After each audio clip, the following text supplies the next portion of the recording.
Hey guys, what's up? It's me, Thomas. Today we're back here with the kill count, and today we're back with the last part of the X trilogy, MaXXXine. So yeah, MaXXXine, the titular one, is in Hollywood and about to make break for it, but let's just say her past ain't done haunting her yet. You'll know what we mean in a minute. So be sure to like, subscribe for more. Hope you enjoy. Here we go. Here we go. Welcome to the Kill Count, where we tally up the victims in all our favorite horror movies and show you how they were made. I'm James A. Janice, and today we're looking at MaXXXine, released in 2024. MaXXXine is the third and final installment in the X trilogy from writer-director Ty West. The middle movie was a prequel that gave us the backstory for X's villain, Pearl. MaXXXine takes us forward again to continue the story of X's final girl, Maxine Minx. After making a name for herself in adult entertainment, she's looking for her big break in 1985 Los Angeles. Much like The City, the film's tone is seedy and dark, with a cultural backdrop of satanic panic, Reagan-era unrest, and the Night Stalker's reign of terror. Ty West was already thinking about Maxine when he pitched Pearl, and knew from the start that he wanted to make a trilogy, A24's first. He wrote the script over the summer between X and Pearl's releases. He lived in this trilogy's world non-stop until MaXXXine came out. I've been working 7 days a week, 12 hours a day since X on these movies, so I think it has been about 4.5 years. While the first two films were shot back-to-back in New Zealand, MaXXXine was filmed much later on location in Los Angeles. Mia Goth reprised the role of MaXXXine and served as an executive producer. MaXXXine is another stylistic change from the films that came before it. X took inspiration from 70s exploitation films like Texas Chainsaw Massacre. Pearl was a warped nightmare version of Golden Age Technicolor films. MaXXXine, meanwhile, is built on a foundation of 80s films about Los Angeles, like Brian De Palma's Body Double, Angel, and St. Elmo's Fire, which gets referenced a few times. There's also a heavy dose of Italian giallo here, specifically the trope of a mysterious black-gloved knife-wielding killer. I absolutely loved X and Pearl. They were two of my favorite horror movies of 2022. MaXXXine is... not so much. It's alright. It's definitely bigger than the previous two films, which were mostly self-contained. This is a big city picture, and probably Ty West at his most commercial, which isn't necessarily a bad thing. I like that he gets to stretch his filmmaking muscles. It's a huge contrast to his earlier quiet indie work. But a lot of the side characters feel underdeveloped, introduced and killed off in subsequent scenes. And I wanted to see MaXXXine do more herself. She feels a little passive, especially in the film's final act, which has plenty of its own issues. But I still enjoyed the movie and its gritty look at a sleazy LA. Goth is great as always, as are some supporting players, especially Kevin Bacon. I like that it's entirely different than X and Pearl, and the style goes well with the city and industry it portrays. It's admittedly a little inside baseball sometimes, but for someone in the entertainment industry, it's a lot of fun. So, while I wouldn't call it a masterpiece like X and Pearl, I think it's a strong enough conclusion to an insanely ambitious trilogy. There aren't many filmmakers who could pull off what West and Goth did, and they should be proud of their accomplishment. Well, this... Yellow. Hello? Where is it, James? Where's what? Where's the Bombus foot? What? Bombus foot. Who is this? Are you talking about today's sponsor, Bombus? The makers of socks, underwear, and t-shirts that are comfortable and durable thanks to premium materials like merino wool and extra long staple cotton? You know, the company that's devoted years of research and development to crafting their socks with built-in arch support and none of those annoying toe seams? The company that makes the most comfortable socks I've ever owned? Exactly. Now give me what I want, James, or I swear I'll hurt her. I'll hurt her real bad. Oh. But you don't need me for them. You can just go to their website. And right now, they're even offering their holiday drop with all new fuzzy socks, for anyone wondering, during the Mandy Kill Count, merino wool blend socks. So they're stocked with everything to treat yourself or your loved ones to a great gift this holiday season. Oh, I know, James. I know everything about Bombus, about their commitment to giving back by donating over 150 million essential clothing items to those in need, about one purchase equaling one item donated. But what I don't know about the Bombus foot is that precious code that gets new customers 20% off their purchase. Wait, then why do you need discount code? Is that what this is all about? Well, that's easy. You and any new customers can get 20% off their first purchase by going to bombus.com/killcount and using code You don't even have to hold them hostage, right? That better be true, James. For her sake. Sheesh. Rude. Okay. Does this Triple X trilogy's final chapter have 3 times the kills as its predecessors? Maybe Let's not, find but out we'll and see. get to that. Let's go. Yep, the last of the Ty West trilogy. The movie begins with a grainy home video from 1959, where Mini Maxine performs a very Pearl-like routine. Behind the camera, her doting dad tells her she'll be a star of the church one day, as long as she lives by their shared motto. I will not accept a life I do not deserve. So he's who we have to thank for the line we've been seeing and It's hearing true. this whole trilogy. I will not accept a life I do not deserve. Giant Hollywood soundstage door. Yeah, something tells me that one's gonna be coming full circle. She got away from that father, and that father's come back. Wow, I'm going southern there. I don't know why, it just went southern. It's just something about this film that just makes me go southern. You know? Just saying, it's just something I noticed. Anyway, off to Hollywood. Doors open into a referential aspect ratio, visually tying this threequel to its predecessors and their opening shots. In struts Maxine, a whole lot blonder and ready to move on from the porn industry. Did you always want to be in that line of work? I always wanted to be famous. She's here to audition for a horror movie, a sequel called The Puritan 2. It's directed by an English filmmaker named Elizabeth Bender. Is that your real accent? Yes, ma'am. Oh, we're having an accent off, eh? Maxine's acting chops impress the director as she delivers a powerful off-book monologue. It's hilarious that a lengthy Mia Goth monologue, which was the climax of Pearl, is done within the first 5 minutes of Maxine. Even more of a flex is when they show how quickly Goth can turn it on and off. Nicely done. Thank you. She's bared her soul, but still has to bear more, so she pays the titty tax and leaves feeling confident. Y'all might as well go home because I just fucking nailed that. Goth was inspired by Debbie Harry's I don't give a fuck attitude in interviews, and brought that casual confidence to her performance. She hops into her convertible and drives off, telling the other girls to eat title card. It's 1985, and to make sure you know it, here's the most 1985 montage you can imagine. Ronald Reagan, cocaine, satanic panic, and last but not least, The Night Stalker. The Night Stalker. Night Stalker. Night Stalker. Maxine is set in 1985 because it was the peak of moral panic surrounding metal music and horror movies. Add in the And Night Stalker's D&D, don't presence, forget that. and Ty West thought it made the ideal year for his LA set horror film. If I had made it the year before, the backdrop would have been the Olympics, and that's less appropriate. Maxine gets to work at the land. Yeah, honestly, fair enough, including the satanic panic, because, well, we've seen that religious imagery is always seems to be in that background. For the preacher with, I will not live the life I don't deserve, or something. Something, you know? It's always there in the background. Now, it's up to the forefront for it. And, well, I mean, the fact that Maxine was able to move on from this, like, sheesh, you'd think she would take a break. I mean, heck, she doesn't seem to be, you know, traumatized with what she went through. Wonder how that happened. Landing strip, a multi-pronged business that offers Sunday brunch, airline pilot strippers, and a backroom porn production. I'm sure one of their endeavors will eventually take off. She gets changed for work as her coworker Amber complains about her scene partner's stamina. Jesus, Mary and Joseph, it should not be that hard to fuck me. I was supposed to be in Toluca Lake an hour ago. Amber's played by Chloe Farnworth, who gave one of my favorite performances 12-hour in shift. recent years in 12-Hour Shift. She invites Maxine to a party in the hills, but Maxie's working her other job tonight. She will not rest until she's famous, thanks to her can-do attitude and, ceramic goose load of cocaine. Wonder if Mr. Goose would approve. She rushes home between gigs to pack an outfit and a gun, where she gets a call from her agent, Teddy Knight Esquire. He's the best agent in the world, with the worst wig in the world, and he gives her great news. She got the part in Puritan 2. Teddy's played by Giancarlo Esposito in a very non-Giancarlo Esposito role. It's so nice to see him in a fun hammy role, as opposed to the stoic Gus Fring-like characters we usually see him play. Maxine takes off for her second job, treating us to another montage that shows off the devilish side of the City of Angels. The peep shows, the drug deals, the unauthorized characters on Hollywood Boulevard. The montage also includes a cameo from West's dog, who's part Shih Tzu and named Molly. Just like me, for real.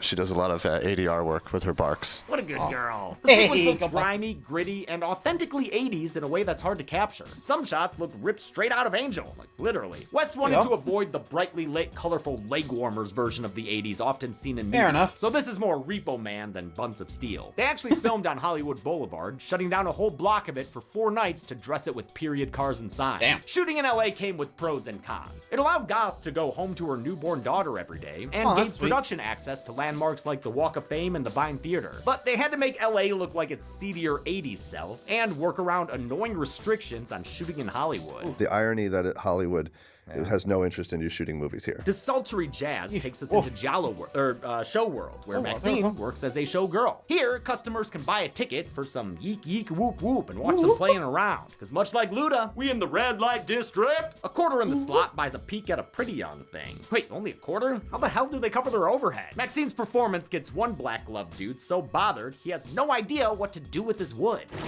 Oh, come on, mystery man. You're paying for that. How many quarters that's gonna cost to replace? Afterward, Maxine talks to her coworker Tabby, played by musician Halsey, doing a New York accent. I know a killer after hours spot in the hills if you're interested. But once again, Maxine eschews the party life for work, since she has a fitting for Puritan 2 in the morning. Halsey heads off to that killer party in the hills, as Maxine puts a cigarette out on the Walk of Fame, specifically the star belonging to Theda Bara, the silent film star who Pearl named her alligator after. On the walk home, Maxine hits a dead end in an alleyway, and doesn't notice the dreadful Droog behind her. It's a Buster Keaton cosplayer who was shown looking shady in that 80s montage. He threatens Maxine and pulls a knife on her, but turns out he brought a knife to a gunfight. Strip.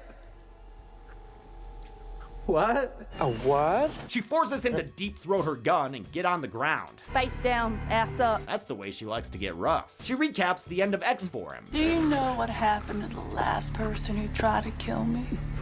I crushed her fucking head. Then takes her heel and crushes his head. Gorgeous! Oh, we get two close-ups of the testicle torture and a taint shot of the guy's mangled dick and balls. This is the most fucked up dick trauma I've seen since the movie Porno. Yes, there's a horror movie called Porno. We did a Patreon commentary track on it. Maxine gets home and falls asleep on the couch with her best friend Leon, who works at the video store downstairs from her apartment, and she feels like she can trust him. You like me because I'm the only guy who isn't trying to fuck you. He's played by Moses Sumney, who's a musician, but much like Kid Cudi and X, he does a great job with this role. Some fun line deliveries. Ass sandwich. Maxine is awoken by a knock at her door where a mysterious package is waiting for her. She opens it to find a VHS tape. Oh, come on! I thought we were done with that franchise! The tape is evidence she probably hoped was long gone by now. A copy of her sex scene in The Farmer's Daughter, that porn that never quite wrapped production in X. The tape was dropped off by John Labatt, a skeezy private dick played by Kevin Bacon with a crazy accent. Kevin? Now you asked me to find that girl, which I did.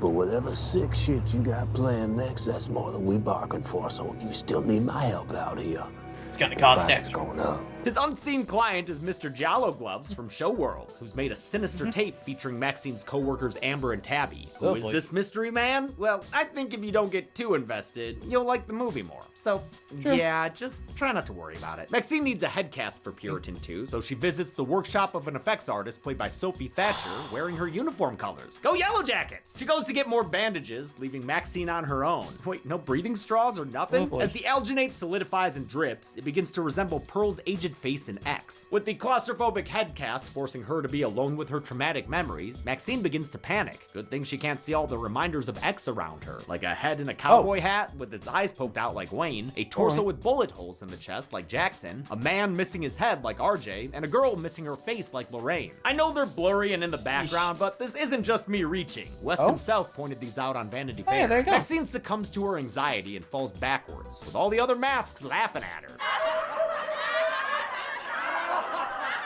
Unlike her character, Goth didn't mind sitting for the head cast. I quite liked being in there that day. Sometimes it feels like a little hug. She had already done it for X and Pearl with Weta Workshop, which came in handy for Maxine's signature face freckles. Makeup designer Sarah Rubano used the Weta head mold to make a clear vac form mask as a freckle stencil. It made things much faster and more consistent than having to apply them by hand. Two detectives arrive at the Hollywood Forever Cemetery, where Tabby and Amber's bodies have been dumped and branded with pentagrams. Williams, played by Michelle Monaghan, is a true detective who's serious about her job. Her partner Torres, played by Bobby Cannavale, is a bit more dramatic. It's like they did that with a fucking cattle prod. And the coroner here is played by Toby Huss, old Sticky Dick himself. I got peanut butter on my penis. Maxine finds a note on her car with a phone number and a picture from when she was a kid.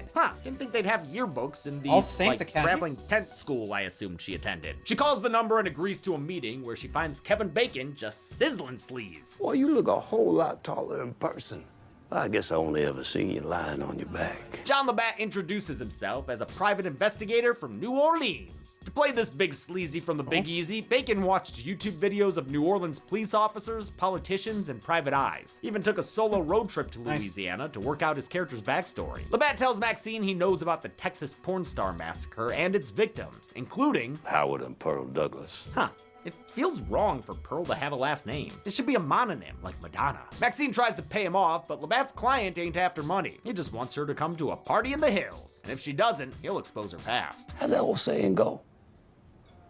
You never work in this town again. Maxine gets home where her bad luck continues, since detectives Williams and Torres are waiting for her. They play good cop, douche cop as they ask about Amber and Tabby, but Torres goes a little too hard. Oh, that bullshit bravado. No wonder you never made it as an actor. Unlike Maxine, who's got a meeting on a studio backlot. I'm Maxine Minx. Yes, you are. Fun cameo there by Larry Fessenden, prolific indie horror director who last appeared on the Kill Count You're in Next. You're Next. This backlot is the glamorized version you always see in movies, with costumed extras marching around from set to set. Though it may seem Pee-wee's Big Adventure, their World War I uniforms are reminiscent of a young Howard at the end of Pearl. The lot's also buzzing with Puritan II protesters, whining that horror movies and Satanism are corrupting the youth. Maxine gets a golf Only cart assume tour they from actually were director corrupting Elizabeth them. Bender, played by the absolutely stunning Elizabeth Debicki. She explains the main tenet of her artistic vision. She wants Puritan 2 to be a meaningful piece of art, rather than more standard horror schlock. A B movie with A ideas. Which is something that could be said about another letter, X. Bender likes Maxine so much, he even shows her the motel from Psycho. It's a motel from Psycho. Yeah, we just said that. Everyone knows. As Maxine looks at the house, she sees a vision of Pearl in the window, looking just like she did when she first saw her in X. Psycho was referenced in X during an argument between Lorraine and RJ, so West wrote this scene before getting permission to film at the location. He thought it was important that Maxine visit a horror movie landmark on her journey to becoming a scream queen. They got approval from Universal and the Hitchcock estate, though they did have to reroute the tram tour during filming. There is kind of a tourist tour that goes through there, and so we did have to reroute that a little bit. So, apologies to anyone who came on vacation and didn't get to see the house. It's a good thing they got approved, because West didn't have a backup if they said no. Bender tells Maxine to get rid of distractions, like, private dicks trailing and taping her. She puts her keys between her fingers and calmly asks Labatt to please leave her alone. Pretty please? With sugar on top? She goes to see her knight on shining exercise bike, who's decked out in a sweatsuit. Finally, a movie that remembers Giancarlo Esposito as Italian. She tells Teddy everything, and he promises to handle it. He just wants her to be the amazing actress he knows she is. It's an unexpectedly sweet relationship between agent and client. Maxine Minx. With his encouragement, she heads home to learn her lines and do some lines. Maybe the coke is why she's highlighting so aggressively. Maybe it's yellow! Downstairs at the video store, Leon finishes his Fangoria and goes to close up for the night. Too bad Mr. Giallo's already inside. He slices the back of Leon's neck and stabs him in the back with his knife, spraying all those precious video clips with blood. He finishes by ripping out his upside-down cross earring. The next morning, Maxine comes downstairs to find the cops wheeling out Leon's bloody body. Wait, what the fuck, Williams? You can't just show a dead body like that! You just Daniel isn't real the whole crowd of people! A distraught Maxine joins them at the police station, where Williams tells her to have some coke and smile. Just not her usual kind of coke. Ow. The detectives ask her why she's a commonality between these three Night Stalker-y murders. Williams tries to get Maxine to help save the next girl's life, but this final girl doesn't want to play the hero. Maybe she should save herself. I did. Maxine gets to set late, so Elizabeth steps all over her, not in the way you'd want her to either. She warns Maxine that she only gets one second chance, just like Molly, star of the first Puritan movie, who has an unlikely return in the sequel. I was quite literally burnt to a crisp in the last film, and here I am resurrected, a working actor. We only see glimpses of the Puritan duology, like Molly eating this blood apple, but West did write out the general storylines and main character arcs of the Puritan and the Puritan 2. Puritan star Molly is played by Lily Collins, whose accent fluctuates wildly, but hey, that might just be her character putting up a front. My child corpse's scream has been immortalized in cinema history. I mean, how many girls from a council estate in North Yorkshire can say that? Is that your real accent? I don't think it is. Maybe it'll get more consistent with time, though. I mean, this is only her first scene. I was invited to a big party in the hills for some out-of-town producer. Oh, never mind, she did. Maxine wanders onto the Old West set, where she finds John Labatt rocking a Chinatown nose bandage. He says this backlot ain't big enough for the two of them, ushering in a standoff like the one Jimmy Fallon had against himself in the Tram Tour video. This town ain't big enough for the both of us, Jimmy Fallon. Well, I ain't ain't going anywhere, Jimmy Fallon. He chases her through the fake streets and back to the Bates Motel. You know, when I first saw this scene, I thought he was gonna follow her inside and get pushed down the stairs in an homage to Psycho. I mean, it seems so obvious. He's even a detective. But instead, Maxine just hides and he gets busted by Larry Fessenden. Pretty anticlimactic. All things less Jalo and more Looney Tunes. Still, she's sick of Labatt giving her the blues. Sick of it affecting her job, too. Whatever's going on in your life that's interfering with this picture, I don't care what it takes. Squash it. She decides to take care of it once and for all by getting dressed to kill and hitting the club for a honeypot. Absolutely kick-ass use of Frankie Goes to Hollywood's Welcome to the Pleasure Dome here. This is like a Manhunter needle drop in how much it rules. The nightclub scene also features a quick cameo since the DJ is played by West's wife and real-life DJ, Alice in Wonderland. Labatt follows Maxine into the chicks' room and kicks in the stall doors to reveal increasingly gross toilets. When he hits the last stall, he finds the window open and Maxine gone. He chases after her onto a loading dock where porn cameraman Shepard puts his lights out with a Louisville Slugger. He just young rocked his world. Thank you. By the way, apparently Bacon didn't use a stunt double for this movie. So what? He took that fall with his 65-year-old knees? Labatt comes to with his hands cuffed to the steering wheel of his car, positioned underneath a junkyard press. He tries to bargain for his life, but Maxine presses the button so she can finally squash this problem once and for all. He gets crushed as the scream rises to a fever pitch and is suddenly stopped. A river of blood pours out, which the junkyard dogs lap up. Hey, did anyone card those pooches before serving them Labatt? Maxine leaves Teddy to handle things in true Gus Fring fashion. What are agents for? At home, she washes off the blood and turns on the news to see another report about the Night Stalker. Residents living in fear are praying that someone out there will come forward to finally put a stop to these vicious murders. This is what Detective Williams has been begging her to do all movie, but now she hears it from someone on the TV and sees how it could help her career. She finally decides to take action, if only to stop the spoon-fed flashbacks playing in her head of the previous victims. They remind us that all of them went to a party in the hills, the same place Labatt told Maxine his client wanted her to go. She takes the address he gave her and heads there, with Torres and Williams on the trail. She reaches the house and takes a funicular up, which was inspired by a party in the hills West went to when he was new to LA. It's not a gondola though. I guess Amber doesn't know her cable-powered transportation systems. Right under the Hollywood sign. I think you gotta take a gondola to get there. Idiot. She gets to the house and wanders around until she finds the man who's been stalking her. Her dear old dad, Reverend Miller. Dude's been a Reverend Killer this whole time. The movie treats it like a big reveal, but honestly, it was kind of obvious. He's the only character still around who appeared in X, even though we only saw him on the TV there. But I mean, this movie starts with his voice behind the camera. It was always gonna be the dad. Maxine's dad has taken after his daughter and gotten into the movie industry. I'm making a film. And you are the star. Maxine reacts like all of us to that line delivery. He blames Hollywood's sex, violence, and Satanism for stealing his little church mouse away from him. The protesters we've been seeing are his group of pious parents, and they're the ones making the snuff films, killing off Maxine's friends and co-workers. Another victim is revealed when he backs Maxine into a suitcase that spills Molly's dismembered body parts down the stairs. Her head falls out last, frozen in the same silent scream that made her famous. Pops uses a plastic bag to take Maxine down beneath his string of giant mothballs. Her unconscious state gives way to a flashback that shows the conclusion of her big audition. In a sharp contrast to Pearl's rejection and hysterics, Maxine's quiet confidence is what landed her the part. Y'all should cast me in this movie. Oh, really? Why is that? Stop. Because I'm a star. Funny how delivery makes all the difference. Good. Because I'm a star. Bad. I'm a star!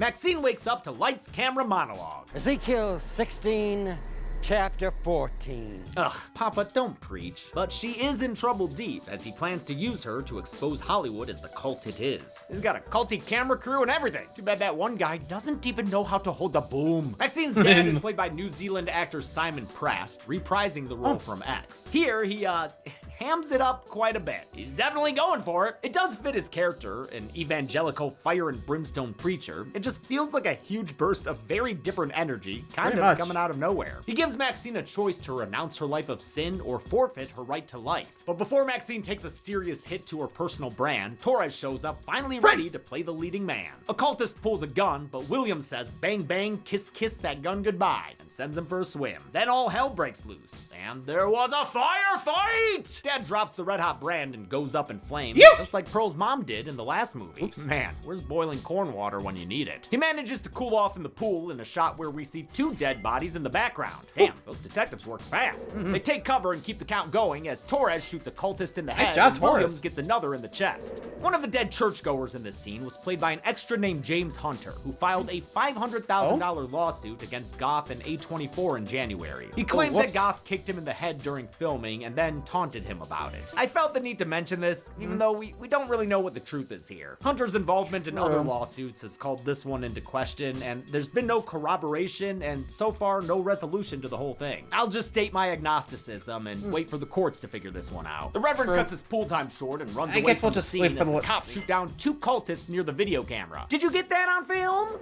Then the movie remembers its titular character hasn't done anything in a while, so Maxine cuts herself free. That first cultist who was shot pulls her into the pool with him, but she finishes what Detective Williams began and kills him with a stab to the schnoz. She gets out of the pool as the cops take out 2 final cult members with a bunch of back and forth gunfire. They tell Maxine to stay behind while they go after the Reverend, but she ain't into playing a supporting role. She grabs a rifle and follows them up towards the house. Looks like a shotgun. The detectives and her dad have a showdown that might be cool, but we'll never know since it happens off screen. But here, have an extra kill to make up for it. A cultist whose body she comes across. By the time she gets up there, Torres has already been shot. Would have liked to see it, but hey. Maxine puts pressure on his wound, but it's too late. He dies bleeding out in Maxine's arms, which sucks for him. She didn't even really like the guy.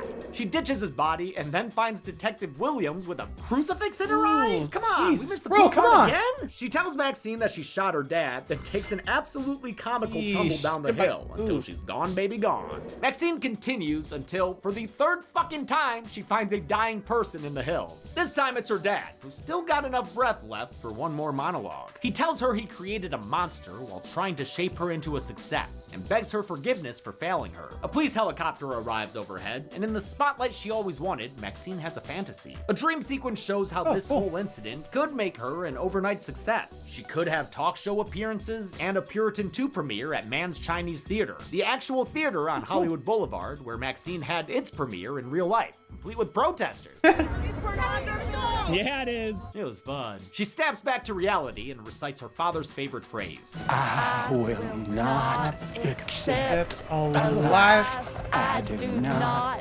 deserve.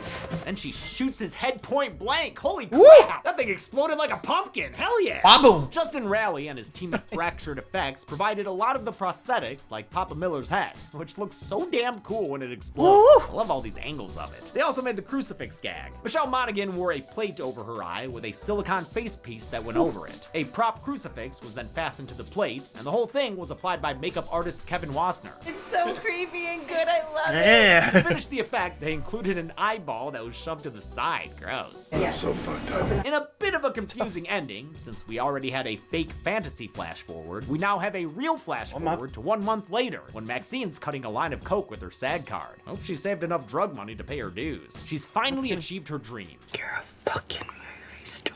Even if that movie is still Puritan 2. On set, they take a moment of silence for Molly, but only a moment, then it's back to business. Show business! Maxine looks at her prop head and contemplates her newfound stardom. I just never wanted to end. It's a final line that, paired with her head that's frozen in a moment of time, perfectly encapsulates the trilogy's themes of mortality, fading youth, and the fleeting nature of fame. Maxine finally has everything she wanted, but the movie ends with her worrying about how long it'll last. How many victims met their maker in the City of Angels? Let's go find out and get the numbers. Oh no. Oh no, please, you can't do this. You can't do this. We can talk. We can negotiate. Oh, you need me. You need me to count the numbers. Oh God, our Father who art in heaven, hallowed be thy name. Thy kingdom come, thy will be done, thy earth as it is in heaven. Give us this day. There you go. Alright. We counted 18 kills in Maxine, with the victims maybe consisting of 13 men and 5 women. It was pretty hard to tell during the cultist shootout, but yeah, fair enough. You know what? We did our best. This was actually the first time we've seen this count and gender breakdown on the show before, meaning Maxine delivered unto us a killigami. It also had more kills than both of its predecessors, with more than 4 times as many as Pearl. MaXXXine. With a runtime of 104 minutes, MaXXXine had a kill on average every 5.78 minutes. I'll give the golden chainsaw for coolest kill to John Labatt. It wasn't the most graphic, but it was the most terrifying. It's a unique, brutal end to a real nasty son of a bitch. The Amen, only lamest kill goes to Detective Torres, who was fatally injured off screen without any cool wounds like Williams's crucifix to the eye. And that's it. MaXXXine was released in 2024 to the strongest opening weekend of the trilogy, but also the most mixed reviews. Until next week, I'm James A. Janice. This has been the Kill Count. On the next Kill Count. Mad scientist Jeffrey Franken loves his bride-to-be Elizabeth, but one tragic day, death does her part. Oops. Like a couple of parts. Now Jeffrey's building her a new body, one sex worker at a time. Going out? Want a date? Looking some action? But Elizabeth isn't coming back as her Franken self. She's coming back as Franken Hooker. Want a date? Going out? Looking for some action? This raunchy sleaze fest comes courtesy of Frank Henenlotter, the basket case behind Basket Case.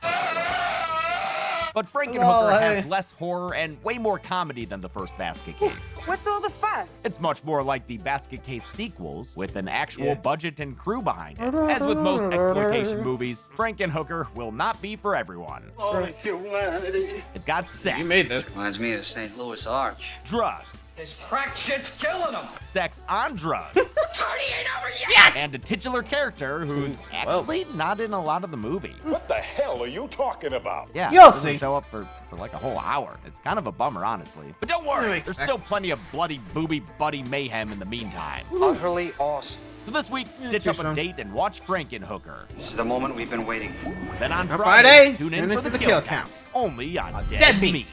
Come on, this is your day. I don't want any credit. Frankenhooker. There you go. Frankenhooker. Let me know if you actually watched this, but honestly, I'm good. So, the MaXXXine got more kills than the entire franchise. Not sure they'll go again, but I think Ty West ended on a good hook. Let me know. Till next time, adios.